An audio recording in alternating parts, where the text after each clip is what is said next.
Hello students, I'm Diksha Manhas and this is your fourth video lesson. Today we'll start your English reader, that is Wordsworth.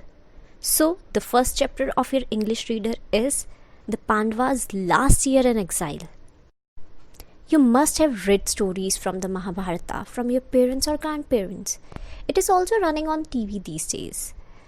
Before starting, let's know why Mahabharata is called an epic poem. So what is an epic poem? An epic poem is a long narrative poem that is usually about heroic deeds and events. It deals with aspects of human nature and emotions like cheating, hatred, jealousy, friendship, responsibilities, truthfulness, and revenge.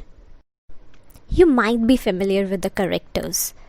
The Mahabharata tells the story of struggle for supremacy or control between the two groups of cousins, that is, the Kauravas and the Pandavas. It is composed in Sanskrit, and the sage Vyasa, who lived in the 5th century, believed to be its author. So let's start. This event took place when the Pandavas lost the game of dice to their cousin Duryodhana. As per the terms of the game, the Pandavas have to spend 13 years in exile, the last year of exile in disguise. So, they have already spent 12 years in exile.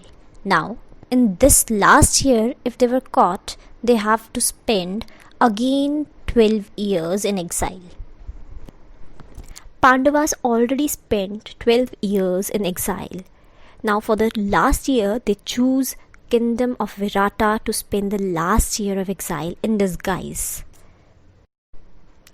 Before entering, they changed their names, put on different disguises, and then secured different posts in the kingdom. As Yudhishthira was well versed with scriptures, rules of court, and skills of dice, so he decided to serve as a king's advisor and assumed the name of Kanaka. Bhima, who was fond of eating, decided to work in the guise of a cook, assuming the name of Pallava. Arjuna assumed the name of Brinala and worked as a music teacher and dance teacher of King Virata's daughter, Princess Uttara. Nakula was expert in training and treatment of horses, so he took the job of caretaker and the guard of horse stable and named himself Granthik. Sahadeva was appointed to look after the kettle and was called Tantipala.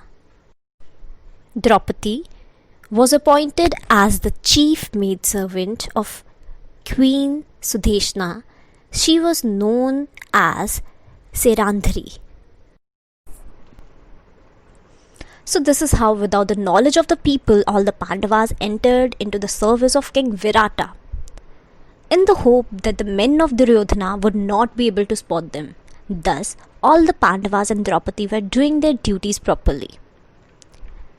Towards the end of the year, Duryodhana and his aides encroached upon the territory of King Virata's kingdom and stole cattle belonging to the king.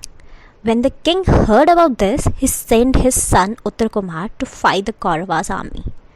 Arjuna, in guise of Brinala, requested the king permission to accompany Uttarkumar as his charioteer.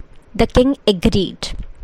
At the battlefield, Uttarkumar got frightened on facing the huge and powerful Kauravas and tried to flee in fear. At this point, Arjuna revealed his true identity and instructed Uttarkumar to take over the chariot while he fought the battle. He single-handedly defeated the Kaurava army and brought back the kettle. By this time, the last year of the exile was over, and the Pandavas revealed the identity to the king.